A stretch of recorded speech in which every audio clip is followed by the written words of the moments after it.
대구는 새누리당 텃밭이라고? 어우 노!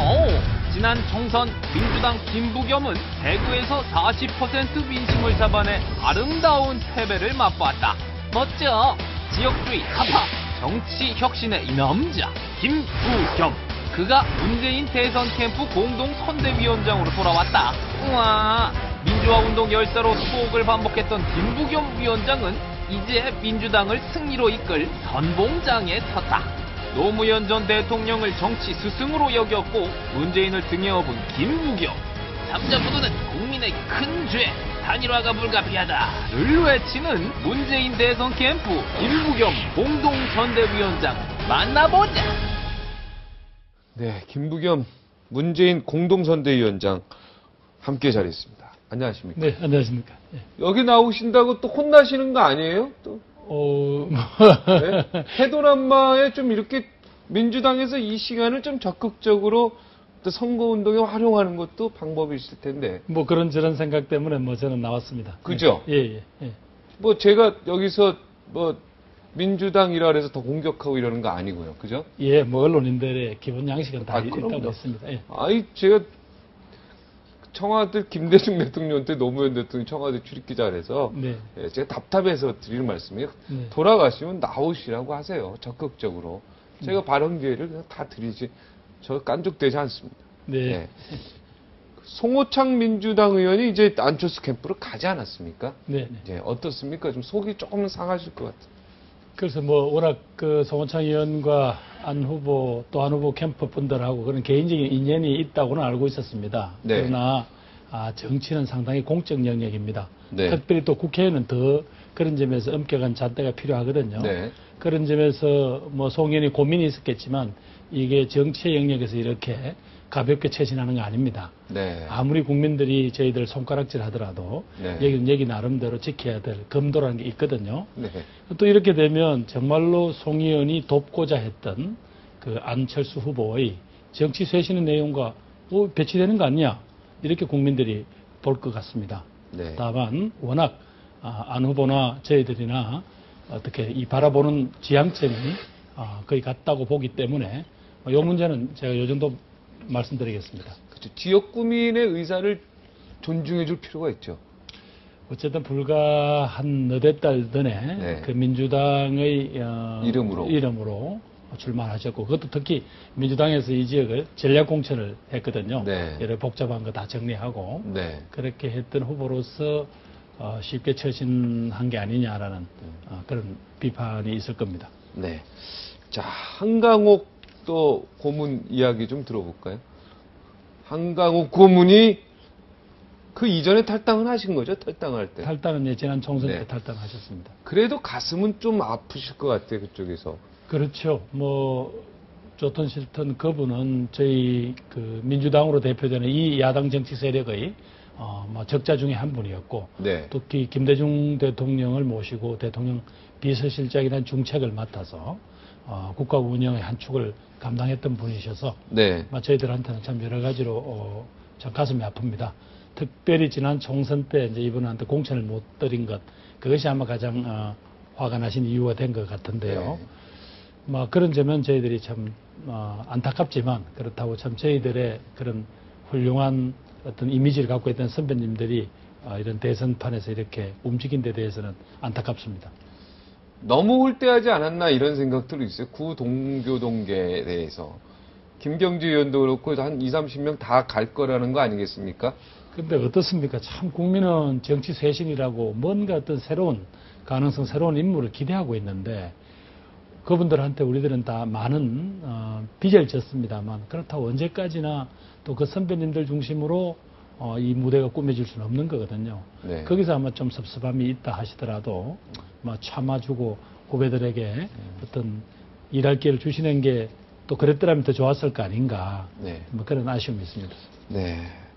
물은 흘러가는데, 그죠? 언제까지 계속 그 어르신들을 보필할 수 없는 후배의 입장을 지금 말씀하신 겁니다. 예, 또 뭐 저도 벌써 이제 후배들이 막 네. 성장해 오고 있으면 저도 또 때가 되면 또 네. 저도 물러나야 되고 이러는데 네. 이제 그런 선배님들이 자신들이 그 어려운 시절 우리가 싸운 동지 아니냐라는 어떤 그런 정서가 있으시고 아마 거기에 대해서 답이 없는 데 대한 섭섭함이 있으신 것 같습니다. 네. 안철수 후보는 지금 적은 아니죠? 예, 뭐 적이라고 이야기를 하면 네. 예, 이야기 안 될 것 같습니다. 박근혜 후보가 어떻게 보면 적이죠. 적이라기보다도 다른 어떤 지향점 자체가 그렇죠. 다른 그러니까. 적이라는 표현이 좀 잘못돼서 그렇다. 하여튼 정치적으로 반대편에 있는, 그죠? 뭐 그래서 가장 강력한 경쟁자로 봐야 예, 되고. 예, 예. 그러니까 안철수 후보는 경쟁자로 안 보시는 겁니까? 지금 이 국면은 경쟁을 해야 합니다. 해야죠. 경쟁자로 봐야죠. 경쟁을 해야 되지만 결국은 어느 한 세력만 가지고 우리 사회가 이렇게 쌓인 여러 가지 모순이나 이 어려움을 해결을 못 합니다. 오히려 박근혜 후보나 그 주변 세력들은 자기들 나름대로 그런 사회적인 자산이 있죠. 네. 이른바 민주세력, 개혁세력, 진보세력이라 하는 사람들은 모조리 힘을 합쳐도 네. 겨우 힘겹게 그분들의 독주를 막아내고 또 그분들이 잘못한 것을 고쳐내고 이러기가 참 바쁘거든요. 그렇다면 지금 그런 점에서 저희 당의 문재인 후보와 안철수 후보는 동지적인 어떤 연대를 해야 될 대상이다. 이렇게 보는 게 정확할 것 같습니다. 네. 국회의원 오래 하셨잖아요. 네. 그러면은 국회의원 하실 때 공천 싸움 하지 않습니까? 네, 그렇습니다. 그러면 공천할 때 같은 당의 경쟁자들이 있잖아요. 네, 그렇습니다. 네. 거기서 한 명 되는 거 아니에요? 네. 그 사람들이 나중에 더 밉다 그러더라고요. 이제 나중에 이제 여기서 공천 받고 다른 당 이제 공천 받은 사람하고 이제 맨 마지막에 채용하는데 자기 당 공천 받을 때 자기랑 막 공천했던 사람들이 상대당 진짜 마지막 싸움했던 후보보다 더 밉다. 저는 그렇게 이야기를 국회의원들한테 많이 들었는데 사실은 이제 그런 격이 아니겠습니까? 어떻게 보면 두 분이서 단일화해야 되니까. 이제 더 미울 수 있는데 두 분이서 사이가 지금까지 좋으신 것 같아요. 어찌됐든 그러니까 이렇게 보시면 됩니다. 뭐 국회의원 선거는 어떤 지역구라는 제한된 지역 내에서 또 제한된 숫자의 유권자를 놓고 싸워야 하고 또 한 정치인으로서는 거기다가 뭐 말하자면 그 좁은 틀 내에서 모든 걸 그려야 되니까 방금 말씀하신 그렇게 서로 원이 다 있을 수 있습니다. 그러나 지금 대한민국의 대통령이 되는 것은 누가 출세를 하고 아니고 이런 문제는 아니지 않습니까? 자신들이 가지고 있는 가치랄까 또 자신들이 가진 비전 자체가 지금 사실은 국민이라는 큰 바다 속에서 어떤 것을 채택할 것인가 결국 민심이 결정하고 국민이 결정하는 겁니다. 따라서 그런 관점에서 본다면 두 사람이 어르렁거리거나 혹은 서로 미워해서 얻어낼 것보다는 오히려 때로는 경쟁하지만 때로는 협력해서 큰 그림을 그려보자고 하는 것이 훨씬 국민들에게 더 설득력이 있을 거다. 저는 그래 보는 거죠. 네. 안철수 후보의 7대 비전 발표했지 않습니까? 네. 네, 여기에 보면은 문제가 아니라 답을 보여주는 사회, 여러 그것부터 시작해서 7가지 있는데 전부 다 좋은 이야기들이에요. 근데 그 좋은 이야기를 가지고 여러 곳에서 이 알맹이가 없다, 구체적이지 못하다, 여러 가지 비판의 목소리가 나오는데 어떻게 보십니까? 우선은 몇몇 가지 표현법을 보니까 네. 이제 국민들이 좀 듣고 싶어하는 이야기는 정확하게 다 짚으셨더라고요. 네. 그리고 사실은 저희 정당 같으면 정당 연구소라든가 이런 싱크탱크 기능을 하는 게 있습니다. 그런데 여러 가지로 망설여서 이제 출마한 지 이제 한 달여 된 후보 진영이 저 정도 어떤 그림을 만들어내는 것도 간단한 일은 아니라고 봐야 됩니다. 그러나 아까 윤청중 칼럼세상 대표께서도 아주 그렇게 혹평을 하실 만큼 과연 그렇게 앞뒤가 안 맞는 이야기냐. 저는 그렇게 보지는 않고요. 문제는 저 내용들을 이제 좀 더 구체화해서 실현을 하려면 현실적으로 그 과정을 책임질 어떤 집단이 있어야 될 것 아닙니까? 네. 그게 현재로서는 대부분 다 입법으로 뒷받침이 돼야 됩니다. 그게 이제 국회잖아요. 네. 국회 내에 그런 점에서 한 128석이 있는 야당은 말하자면 그런 중요한 일종의 전진기지가 되는 거죠. 네. 그런 점에서 기존 정치권 전체에 대해서 질타를 하셨지만 그것을 현실로 옮기는 힘은 이른바 과거처럼 무슨 혁명적 상황이 아니기 때문에 안 후보도 아마 그런 고민이 있었을 거고 그런 과정이 오늘 송호창 의원이 탈당을 하면서 안 후보를 혼자 내버려 둘 수는 없어서 간다 이런 이야기를 하셨던데 아마 이제 이렇게 논리적으로 연결이 되는 것 같고 저희들이 보기에는 비전 내용을 보니까 안쓰러워서 간다 이런 얘기죠. 이런데 저희들이 보기에는 바로 그렇기 때문에 현실 정치란 영역이 간단치 않다는 거죠. 그분들이 대부분 다 법조인이신데 네. 법조인들처럼 명쾌하게 주어진 과정에서 재단하고 해석하고 하는 것으로 거친다면 누구나 할 수 있죠. 그러나 여기는 선택해야 하고 정말로 하기 싫은 일도 감당해야 하고 또 그러면서도 서로 간에 적과의 동침도 해야 하고 협상도 해야 합니다. 그러면서도 또 진영끼리만 서로 싸우면 국민들이 싫어합니다. 네. 이제 이런 여러 가지 어려움이 있다는 것을 우리는 인정해야 될 것 같습니다. 네. 뭐 사면권 문제도 있고 대통령 인사권 하나만 얘기할까요? 10분의 1로 줄이겠다 뭐 이런 얘기는 어떻게 생각하십니까? 그건 제가 보기엔 조금 약간 국민들의 귀에 쏙쏙 들어오기 위해서 만든 이야기인 것 같아요. 네. 왜냐하면 누구도 그런 지적을 하셨던데 그렇다면 대통령에게 권한이 주어졌던 그 나머지는 그건 어디로 가죠? 누군가 또 갔겠죠. 결국은 그 세력들이 이른바 국민들로부터 직접적인 어떤 선택을 받지 않는 대부분 직업 공무원이나 관료들이 가져갈 겁니다. 네. 과연 그분들은 그럼 국민들에게 책임을 집니까? 정치인들한테는 책임을 물을 수가 있잖아요. 선거를 통해서. 그리고 아까 윤 대표가 이야기한 대로 대통령 책임제를 한 것은 문제는 많이 있습니다. 네. 이렇게 많은 권한이 대통령에게 집중되어야 되느냐 하는 문제는 있을 수 있지만 그럼 그 대통령에게 작은 문제도 책임을 물어야죠. 심지어 저희 나라는 하늘에 비가 많이 와도 대통령 책임, 교통사고가 크게 나도 대통령 책임이라고 그러지 않았습니까? 옛날부터 그랬죠. 뭐 심지어 노 대통령 때 그 당시 홍수가 크게 나니까 이게 다 노무현 대통령 책임이라고 그랬던 적이 있잖아요. 아, 그런 적이 있었어요. 있었죠. 이런 거 저런 걸 따진다면 대통령이나 인사권을 제한하겠다는 것 갖고 안 되고 이른바 당신들하고 같이 싸운 소위 이 공신들한테 전리품 나눠두듯이 공직을 쓰지 않겠다. 아마 이런 취지 같아요. 차라리 그러면 그렇게 정직하게 표현을 해야지 그냥 대통령의 인사권 행사를 제한하겠다든가 뭐 이런 것들은 제가 보기에는 우선 귀에 듣기에는 달지만 그거는 국가 운영의 최종 책임자로서는 좀 부족한 거다 이렇게 보여집니다. 안철수 후보랑 문재인 후보랑 저희 단일화할 때요. 민주당 그 이해찬 당대표인가요? 누군가 일단은 민주당 단일화하고 나서 민주당으로 들어와야 된다. 입당을 해야 된다. 이렇게 주장하신 분들도 있었는데 논리적으로는 그게 그래서 일단 민주당의 단일화 후보로 나가는 게 아무래도 민주당의 자존심상 그죠? 제1야당의 자존심상 맞지 않느냐. 여기에 대해서 어떻게 생각하십니까? 자존심의 문제는 아니고요. 네. 대통령 선거라는 게 어느 후보만 보는 건 아니지 않습니까? 네. 이게 정말로 총력전인데 네. 총력전의 자원을 국민들에게 보여줄 때 만약에 뭐 저희 문 후보가 단일 후보가 되시면 뭐 문제가 없겠습니다만은 네. 만약 안인 후보가 단일 후보가 되시고 민주당을 외면하신다면 국민들이 보기 얼마나 불안하겠습니까? 이른바 우호 세력이긴 하지만 민주당의 후보는 아니란 말이죠. 네. 그럼 민주당이 어떻게 해야 되죠? 대선 때 참 할 수 있는 역할이 거의 없습니다.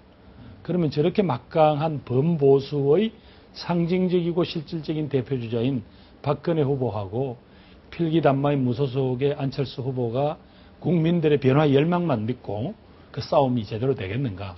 또 그 이후에 국정 운영을 저 한 분과 그 몇몇 분들이 책임지겠다는 거에 국민들이 어느 정도 동의할까? 이런 문제가 남지 않겠습니까? 네. 그래서 아마 그런 것들을 고려한다면 막 국무총리까지 해보신 아마 이해찬 대표가 보기에 네. 결국은 누가 단일 후보가 되더라도 기호 2번 후보가 되었을 때만이 국민들이 그나마 안심을 하게 될 거다. 그런 취지로 하신 말씀 같아요. 우리 위원장님 생각은 어떻습니까? 단일화한 이후에 민주당으로 입당하는 게 합당하다고 보십니까? 전 단일화 시기가 좀 빠르면 네. 뭐 그런 문제도 이렇게 쉽게 해결할 길이 있는데 이게 단일화 문제가 정리가 안 된 채로 쭉 후보 등록까지 미뤄지면 저는 여러 가지 어려움이 많이 발생할 거라고 생각합니다. 아, 빨리 이루어져야 된다. 너무 빨리라는 거는 후보자들에 대해서 국민들이 알 시간을 드려야 되니까 후보 등록 이전에. 후보 등록 이전에는 적어도 단일화가 돼야 되죠. 그래서 민주당의 이름으로 나가는 게 옳다. 기존 정치권에 대한 불신 때문에 그렇다면 예를 들면 어떤 다른 방법을 택하더라도 네. 당당한 말하자면 국회에서 그만한 정도의 뒷받침이 있는 세력과 후보가 한 혼연일체가 되어서 치른다는 건 분명히 국민들에게 보여야죠. 오늘 민주당에서 이렇게 선대위원장님이 나오셨는데 네. 제가 문재인 후보 자랑할 시간을요 충분히 드릴게요. 문재인 후보 뭐가 그렇게 훌륭하시면 자 선대위원장이잖아요. 예. 문재인 후보가 대통령이 돼야 되는 당이 있어요. 무엇보다도 문 후보가 이야기하는 사람이 먼저인 세상에 참 잘 녹아 있습니다. 사실 우리 사회가 어느 순간부터 물론 누구 특별한 개인의 잘못이라기보다도 시대가 이렇게 잘못 흘러간 탓인지 몰라도 사람 마음에 가슴에 치이고 불안하고 정말 억울하신 분이 너무 많아진 겁니다. 네. 또 뭐 흔히 이제 경제민주화의 압축적으로 드러납니다만은 경제적이든 사회적이든 힘이 있는 사람들이 너무 탐욕스럽습니다. 조금 자신들보다 못한 사람들을 그냥 깔아뭉개버리거든요. 그리고 이렇게 되면 어떻게 살아갑니까? 그분들이 최소한도 이 사회에서 살고 있다는 정말 인간으로서의 자존심과 또 행복의 어떤 그런 가능성 이런 거는 열려야 그게 국가가 유지 가능한 게 아닌가요? 네. 그런 점에서 국민들이 많이 지쳐 있어서 우선 문 후보가 정말 사람이 사는 세상 한번, 사람이 먼저인 세상 한번 만들어 보고 싶다라는 슬로건을 내세웠습니다. 뭐 그 구체적인 내용 중에는 공평하고 정의로운 세상을 만들겠다, 투명한 세상을 만들겠다 이런 게 돼 있지만 무엇보다도 이제 리더가 특히 대통령이 된 사람이 앞장서서 나를 따라오시오, 나를 믿고 따라오면 이 나라 잘 됩니다. 좀 억울한 건 참으세요라고 하는 이런 식의 리더십의 시절은 끝났다는 거죠. 그래서 국민들이 지금 여러 관심을 기울이고 있는 우리 당의 문 후보나 혹은 안 후보조차도 보면 참 부드러운 남자들이죠. 네. 국민들도 그래 느끼실 거고 이 사람들이 살아온 이렇게 행적을 보더라도 그렇게 억압하거나 혹은 과거처럼 막 이렇게 일방적으로 지휘하고 따르게 하고 이런 리더십은 아닙니다. 네. 막 거꾸로 그런 카리스마가 부족하다 이런 이야기도 있는데 사실은 옛날에 그 그게 아니다 카리스마라는 이거죠. 게 결국은 욕심꾸러기 바보대장, 돌격대장들이 쓰던 말이 카리스마입니다. 그 카리스마 가지고 나라꼴을 어떻게 만들었습니까? 지금도 왜 대기업이 대기업 아닙니다. 재벌 그룹들이 왜 국민들한테 이럽니까? 그 회장님이 카리스마가 있는 게 아니잖아요. 힘을 가지고 사실상 노예처럼 사람들을 옥죄고 있잖아요. 그러니까 카리스마가 없는 문재인이 더 장점이다 대통령 되기에 이렇게 오히려 보시는 저는 거죠. 바로 그분들이 대화와 국민의 타협을 마음을 할수 읽어내니까 그거야말로 그게 바로 부드러운 카리스마다 저는 그래 보는데요. 대화 타협을 통한 바로 정치. 그래서 그런 오랫동안의 그런 자기 멋대로이고 자기 고집이고 외골수로 가는 리더십의 이 사회의 문제가 그러면서도 해결되지 못했습니다. 그 국민들에게 정말 위로를 주고 소통을 해서 국민을 하나로 통합시켜내는 그런 리더십. 그게 문 후보 갖고 있는 것 같고, 그 뭘 가지고 증명하나 끄냐라고 할 때, 지금까지 살아온 문 후보 인생이 우선 증명할 거고, 또 하나는 제가 어디에 자랑합니다만, 다른 사람보다도 우리 문 후보가 좀 눈이 잘생겼죠?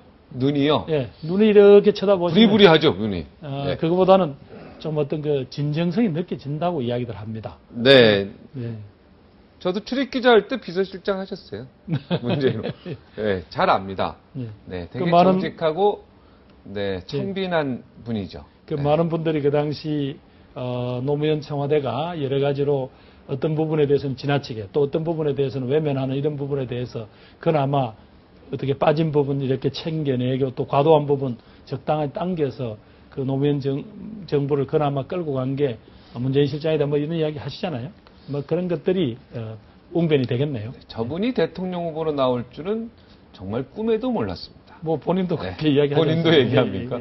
주변 사람들한테 절대 난 정치 안 한다고 그때도 이야기를 하셨기 때문에 그 과정은 이제 다 국민들이 알고 있죠.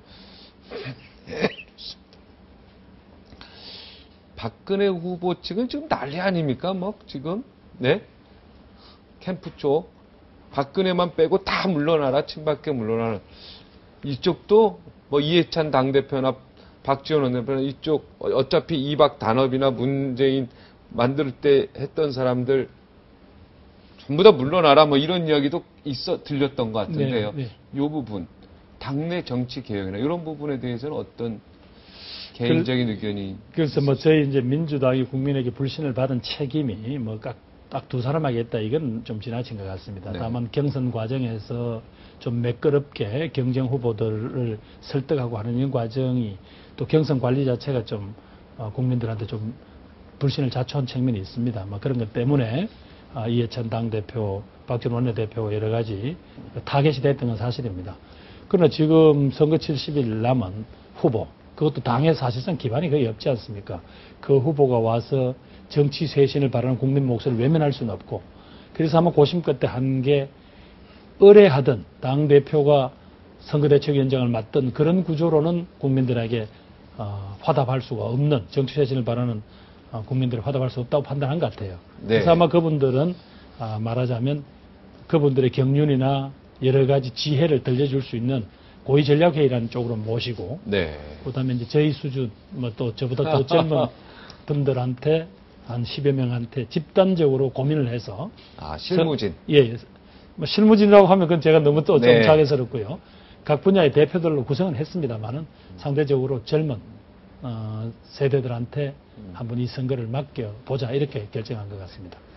멋진 선거 치르시기 바라고요. 네. 네. 돌아가시면 캐도남마 다 나오시라고 좀 해주세요. 부탁드리겠습니다. 뭐 저는 전하겠습니다. 네. 예. 뭐 괜찮으시죠? 네. 그리고 저는 기본적으로 네. 그 국민들에게 어떤 옛날에 민주당 의원들이 판단했던 판단이라도 네.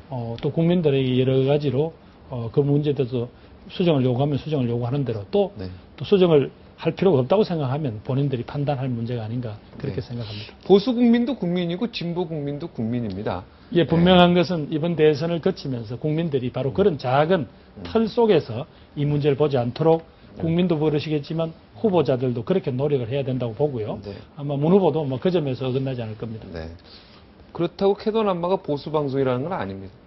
네, 우리 심의위원회가 있어서요. 절대 그렇게 할 수가 없어요. 그럼요. 방송심의 아시잖아요. 네. 절대 방송은 한쪽 편을 들 수가 없습니다. 네, 뭐 하여튼 앞으로 그 문 후보, 안 후보 간의 단일화 과정이나 이런 문제에도 각별히 좀 관심을 기울여 주셔서 네. 양쪽 지지자나 국민들이 서로를 이해하는 그런 과정을 만들어 주십시오. 그렇죠. 언제든지 자리를 내주겠습니다. 나오셔서 이야기를 하십시오. 네, 네. 감사합니다. 자리를 주겠습니다. 시간도 주시고. 오늘 나와주셔서 대단히 고맙습니다. 예, 감사합니다. 도둑질이 더 나쁠까요? 거짓말이 더 나쁠까요? 판단이 확 안 서지요. 거짓말이 더 나쁘다고 합니다. 도둑질은요, 도둑질한 물건 돌려줄 수 있어도요, 거짓말한 건 돌려줄 수 없기 때문에 탈무드에 나오는 말입니다. 아무쪼록 이 대선 후보들이 거짓 공약 이번에는 내걸지 않았으면 좋겠습니다. 여기서 물러가겠습니다. 고맙습니다.